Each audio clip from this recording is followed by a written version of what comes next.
Bonjour et bienvenue sur le plateau de Mobility TV pour aujourd'hui une interview Starting Block, ce rendez-vous où l'on met en avant les entreprises qui innovent dans le secteur de l'automobile, des mobilités. Aujourd'hui, on va parler notamment de NFT, on va parler d'une application qui s'appelle Codnect. On va faire connaissance avec vous, Francis Hachem. Bonjour. Bonjour Aurélien Fleureau. Merci beaucoup d'être sur notre plateau. Donc vous êtes le fondateur de Codnect. Alors je ne vais pas en dire plus, c'est encore mieux si c'est vous qui présentez ce que vous avez fondé. Codnect, comment on pourrait le résumer? Est-ce que le carnet d'entretien de la voiture sur son téléphone via une application, c'est une bonne manière d'entrer en matière? C'est un petit peu ça, effectivement. C'est le carnet d'entretien digital, oui.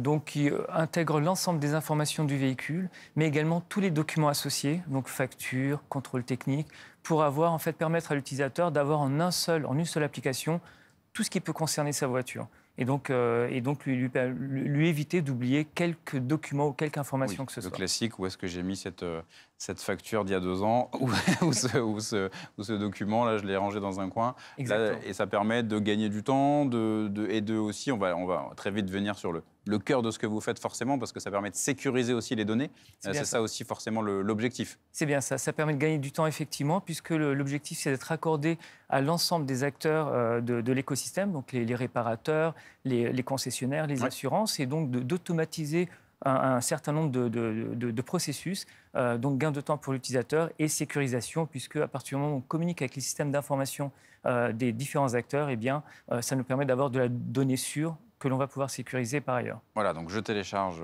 Codnect, je rentre mes informations et notamment, typiquement, ce que vous avez évoqué, l'assurance, etc. Ça permet vraiment de tout avoir sous la main et puis aussi d'anticiper. Notamment sur l'aspect réparation, genre attention, c'est bientôt l'échéance, c'est vraiment ça l'idée. Exactement, c'est ça. On s'est rendu compte que la plupart des manquements liés à l'entretien du véhicule ne sont pas forcément voulus.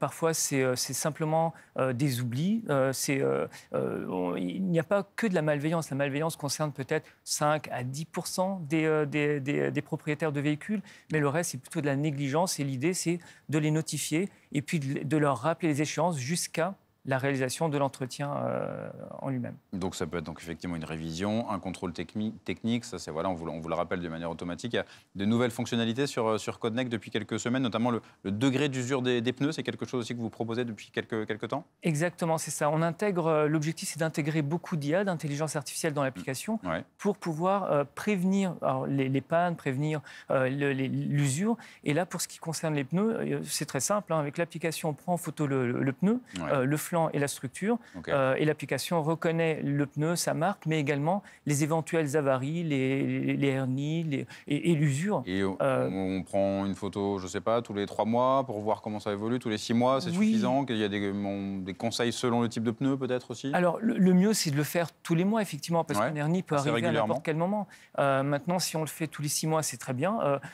On sait qu'aujourd'hui, quasiment 18% des utilisateurs en France ne vérifient jamais les pneus. Donc s'ils le font au moins une fois, c'est déjà un bon début. Voilà, on fait un grand pas déjà. Et en tout cas, voilà, ça permet, c'est vraiment ce côté données en temps réel, avec du coup, au moment où j'envoie ma photo, j'aurai assez rapidement une réponse, une indication? C'est ça, en fait, on reçoit dans les minutes qui suivent un rapport avec l'état des pneus, des 4 pneus, et puis, donc dans un second temps, on ne l'a pas encore mis en place, mais on va permettre à l'utilisateur, si jamais les pneus sont à changer, eh bien, de pouvoir commander directement via l'application auprès de partenaires qu'on aura sélectionnés. Dans cette logique d'écosystème et en temps réel pour différentes actions. Justement, ces données qui peuvent être utilisées, comment c'est le conducteur qui à chaque fois choisit ce qu'il envoie? Est-ce que parfois il accepte de dire OK, je transmets mes données sur la manière dont j'utilise ma voiture? On peut penser à l'aspect assurance, par exemple. Je roule au final assez peu, donc l'assurance peut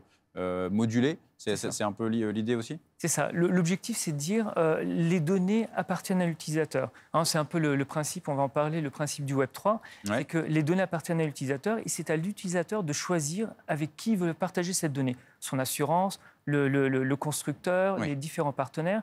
Et puis, l'idée, c'est de lui dire surtout, on capte les données non pas pour vous traquer, mais simplement pour vous permettre de mieux conduire, d'avoir une conduite éco-responsable, de prévenir justement les pannes, etc., etc. Donc on est là vraiment pour lui rendre service. Et derrière, on lui dit, tu as le choix.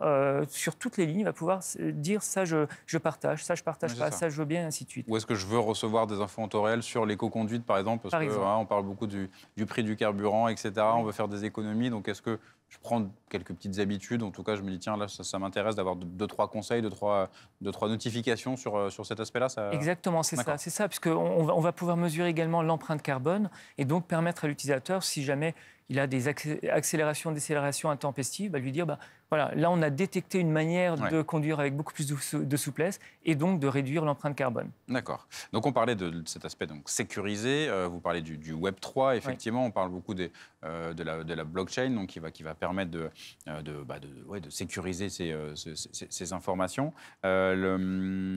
L'aspect blockchain, NFT, quand on est un conducteur, on ne se rend pas forcément bien compte. En quoi, justement, ça va me permettre de sécuriser, d'être un peu tranquille sur ces données? Je sais où elles sont et je sais qu'elles ne seront pas épiées par quelqu'un dont je n'ai pas envie qu'il le fasse. C'est ça. Alors, la blockchain, donc une fois encore, le principe, c'est la décentralisation. Le cœur du fonctionnement de la blockchain, c'est de dire les données appartiennent à l'utilisateur. Donc, une fois encore, on va le rassurer sur ce sujet-là. Un point super important pour nous, c'est la blockchain. Aujourd'hui, tout le monde ne sait pas réellement ce que c'est. Donc, on ne va pas réellement parler de la blockchain à l'utilisateur. On va lui dire, les données sont sécurisées. Ouais. Elles vous appartiennent, vous en faites ce que vous voulez. Par contre, derrière, il y a cette technologie blockchain, donc sécurisation, immuabilité, intégrité des données, le kilométrage. C'est un exemple que je donne souvent pour bien faire comprendre les choses. Un kilométrage qui est enregistré sur la blockchain ne peut plus être modifié. Donc, si un vendeur malveillant modifie le kilométrage sur son compteur, bon, là, il y aura tous les voyants en rouge. Okay. Et puis, on dira, attention, problème. Donc voilà, parce que ça ne sera pas enregistré sur la blockchain. Et il y a quelque chose que vous proposez ou que vous allez proposer sur le fait de pouvoir, donc si on exploite certaines données, transformer des points, des tokens, ces jetons, du coup, on va parler des NFT justement, ça peut devenir concret là, à ce moment-là, pour le conducteur. C'est ça. Exactement. Alors, le NFT, comment on l'utilise, c'est en fait un jumeau numérique du véhicule. Ouais. Le NFT représente la voiture, il est rattaché à la voiture et non pas à l'utilisateur.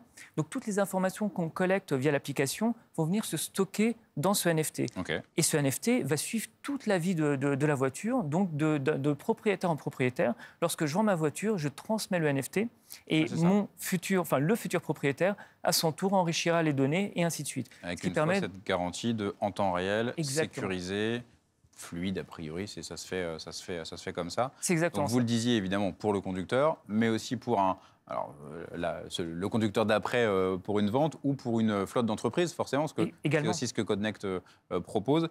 Ça donne aussi des informations pour les professionnels. C'est ça, complètement. Pour la flotte d'entreprise, l'idée, c'est de reprendre le fonctionnement même de Codnect, de l'application mobile, et de l'associer à l'usage de l'entreprise, et de permettre en fait aux collaborateurs d'être responsables de leur véhicule de société, de faire attention à leur entretien, et de permettre à l'entreprise de réduire également ses coûts, forcément, puisque un véhicule mieux entretenu, c'est un véhicule qui coûte moins cher. Et sur l'usage aussi d'un véhicule, on a beaucoup parlé des hybrides rechargeables pour les entreprises qui étaient mal utilisés, pas chargés, roulés avec une batterie vide, ça ne sert pas à grand-chose. Ce genre d'informations, ça aussi, ça peut, sur l'électrique aussi, basiquement, sur la manière de gérer sa batterie, ça aussi, ça peut être des infos en temps réel qu'on peut avoir? Oui, complètement. Là, l'idée, c'est pareil. C'est pour ça qu'on nous appelle aussi un petit peu le Doctolib de l'automobile. Oui, c'est vrai. L'idée, c'est d'agréger des données l'état de santé de la voiture, de la batterie. C'est ça. Et des données qui viennent de toutes parts, donc de partenaires avec lesquels on va être connecté, et notamment des acteurs de la recharge électrique. Effectivement. Et peut-être un mot personnel sur vous, votre parcours. Donc vous êtes le fondateur de Codnect. À quel moment vous vous êtes dit que ça devenait forcément un enjeu pour le secteur automobile? Et puis voilà, qu'est-ce que vous faisiez avant d'avoir cette idée? Alors, moi, j'ai toujours été dans l'IT, dans l'informatique et l'univers du web. Et puis, il y a 5 ans, donc, j'ai eu l'idée de Codnect, en fait, via une expérience personnelle. C'était de me dire, mais pourquoi aujourd'hui, en fait, donc c'était en 2017, pourquoi en 2017, on a encore des stickers, enfin, j'appelle ça des stickers, mais les vignettes, assurance, contrôle technique, etc.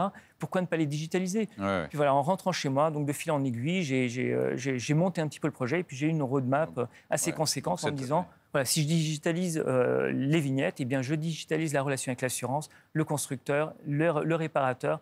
Et voilà, de fil en aiguille, ça a donné un petit peu l'arborescence de ce qu'est Codnect aujourd'hui. Donc on part du carnet d'entretien digital, numérique, comme vous l'avez évoqué, et puis du coup avec de nouveaux services, avec cet aspect notamment de sécurité très important que vous avez développé donc en interne, voilà, sur comment on arrive à justement apporter cette sécurisation. Alors, on a développé effectivement en interne, donc est arrivée cette notion de blockchain et de NFT il y a 2 ans. Et donc, l'idée, c'est de faire vivre l'application, de faire vivre les données et sur le modèle Web 2, donc application téléchargeable, abonnement pour les entreprises, gratuit pour les utilisateurs. Et puis sur l'univers Web 3, donc pour développer des fonctionnalités constantes. On a parlé tout à l'heure des points. Donc les points, l'objectif c'est d'incentiver, de récompenser l'utilisateur donc via des points sur la complétion de l'information, sur le bon suivi du véhicule, sur la bonne conduite et ainsi de suite.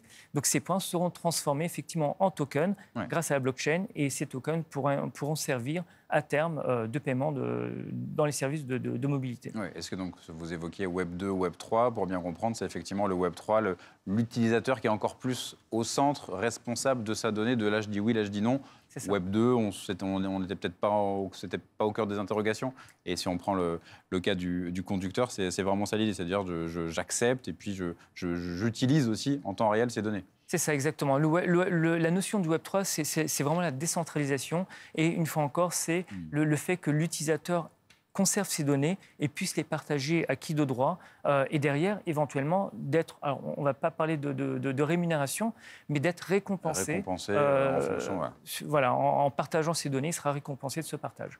Eh bien, parfait. Merci à vous. C'est très clair et passionnant, effectivement, ces évolutions au sein de l'automobile. Le Web 3, évidemment, ça en fait partie au sein de l'industrie automobile et dans le quotidien des conducteurs. Merci à vous, Francis Hachem, fondateur de Codnect.